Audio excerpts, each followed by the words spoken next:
We have some updates about the ongoing controversy surrounding Sharon Osbourne and the talk.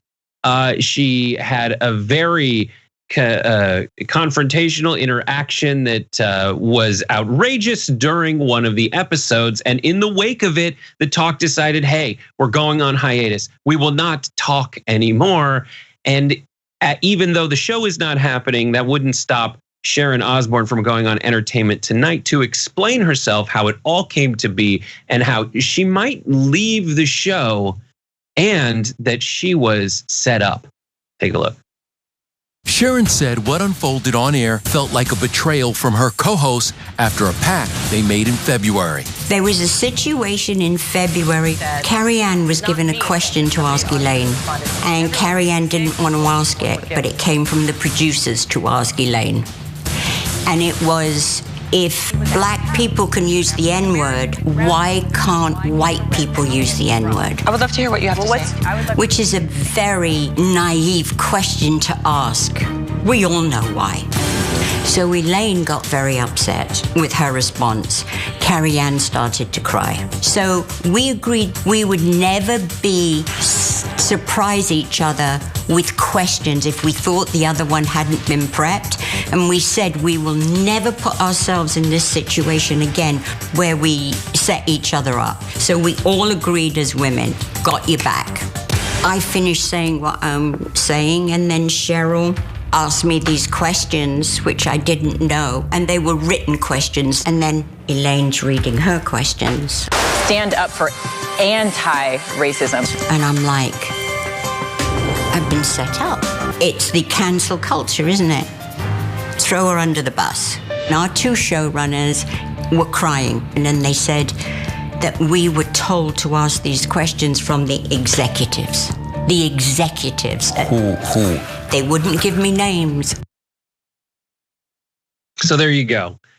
Just one little wrinkle of something that was not in there was when Sharon points out that the Meghan Markle interview with Oprah, which set this whole thing off and resulted in Piers Morgan storming off his show and Sharon Osbourne defending him.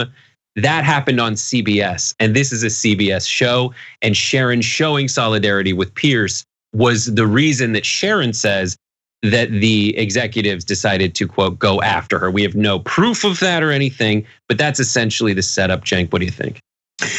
This particular story about Sharon Osbourne is not about race, in my opinion. It's about entitlement. She does a show called The Talk, and she says an unexpected question that prompts a conversation blows her mind. She can't believe it. She was set up with a perfectly benign question about race. In my opinion, she doesn't find it benign because of her opinions. But it's, for me, it'd be a super easy answer. If it's a hard answer for her, well, then it's a more interesting conversation, and you should talk about it on The Talk even more, right? Not less. So on the one hand, I get the fellow co-hosts don't ambush each other. I get it, right? I don't think it's a foreign concept. I get why they would want to do that as colleagues. On the other hand, saying we as people on television pretending to have honest conversations will not have a conversation about anything that isn't pre-produced and pre-approved seems incredibly inauthentic and entitled to me. Right. So that question that Carrie Anaba, I think is her name, that is referenced, that sparked the pack, is such a horrible question to be fed. And it itself is a ridiculous question that totally reeks of, and I have worked with network producers. Some of them are fantastic. Others think that good television is just people yelling at each other and being angry at each other, and that's it. And I've told them that is the death of discourse for all those reasons. But this question about Piers Morgan was a valid question. Like, it wasn't a crazy question to ask. What do you think about that? Why do you defend him? And then go into what being racist is. And I'm going to read you the apology that an excerpt from the apology that Sharon Osbourne shared on Twitter. She says, I've always been embraced with so much love and support from the Black community, and I have deep respect and love for the Black community. To anyone of color that I offended or to anyone that feels confused or let down, I'm truly sorry. Fine. Then she says, I panicked. I felt blindsided, got defensive, and allowed my fear and horror of being accused of being racist take over. Then she says, I'm not perfect. I'm still not learning. And the rest of us, blah, blah. We learn, we get better. Okay. A lot of people, when they panic, they freeze and they don't talk. They say nothing, but they don't suddenly say like weird racist things that, what does it expose? For her, it seems like what it exposed was the truth about her sense of entitlement, and that her biggest fear is being called racist, which in the list of fears is not a particularly scary one. Being a victim of racism is much scarier.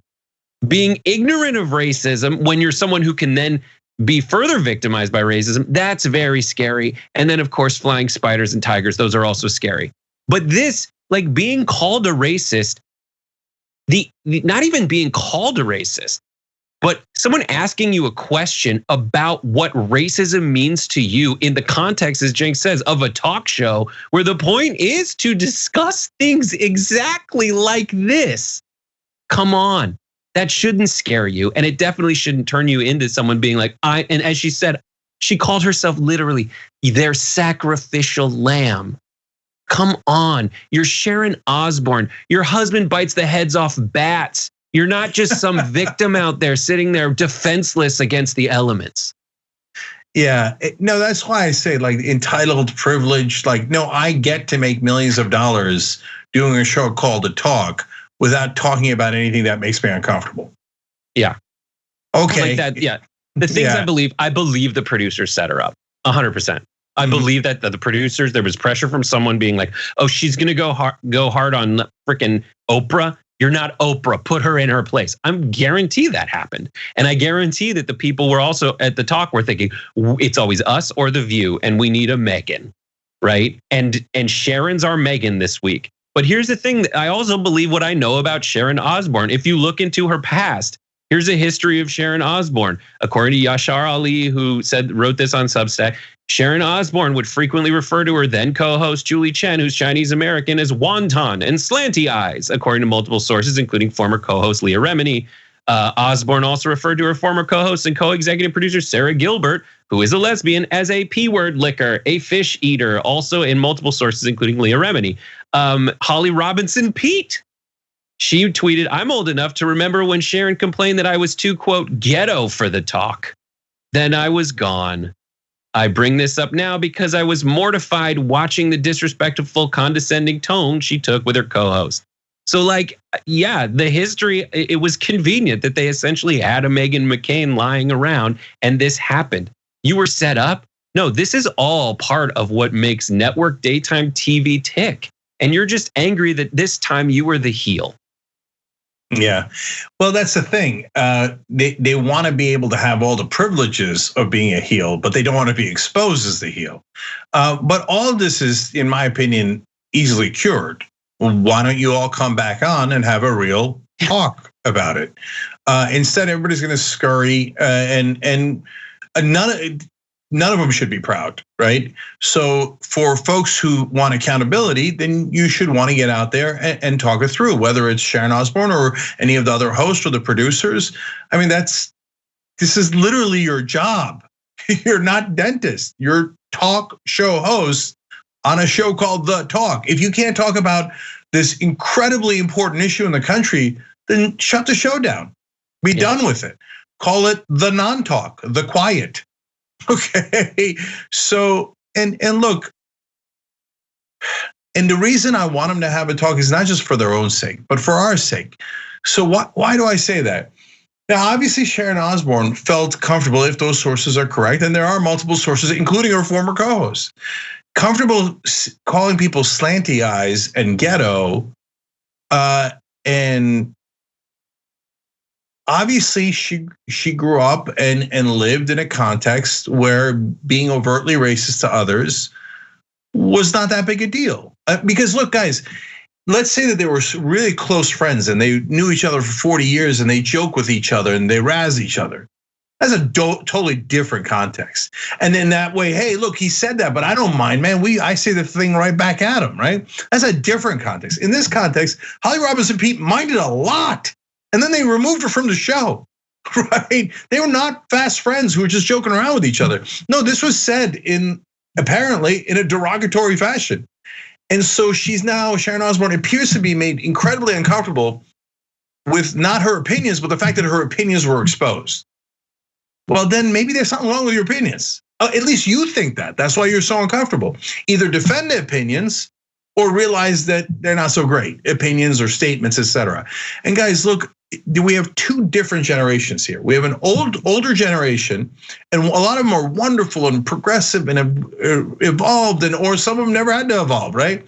But a lot of them grew up in a world that was filled to the rim with racism and sexism, and they find it common. And they find it so common that they're offended when you challenge it. They're like, what? It's normal. It's normal. Yeah, I slapped a waitress in the ass. That's what we all do, right? No, and then you have a new generation that says, don't slap me on the ass, and don't call me slanty eyes. And then don't go cry on me when I say, hey, could you not say the racist thing? And those cultures are constantly clashing. And that's what's happening in America right now. And the older generation feels so put upon that they can't do something that they used to do. And guys, it's not just about age, obviously, right? And that culture seeps into the younger generation, and the younger generation's culture also seeps into the older generation. And like I said, there's a great variety within those. I'm using, generalized talk here, if I'm allowed, Sharon. Okay, to give you a sense of that phenomenon that's going on. And what I want, which apparently no one else in the country wants, is for those two groups to get together and talk it through. I want the group that's concerned about racism to hear out the other side so that we can understand what they're thinking and maybe even help them. I want the other side to be open to why people are offended, why it's hurting them so much, and maybe that we could help them instead of attacking, right? Or feeling attacked. But I know it's too much to ask for. Something simple that could actually heal us in a show called The Talk would be great, wouldn't it? On the other hand, it's TV. Thanks for watching The Young Turks. Really appreciate it. Another way to show support is through YouTube memberships. You'll get to interact with us more. There's live chat emojis, badges. You've got emojis of me, Anna, John, JR. So those are super fun. But you also get playback of our exclusive member-only shows and specials right after they air. So all of that, all you gotta do is click that join button right underneath the video. Thank you.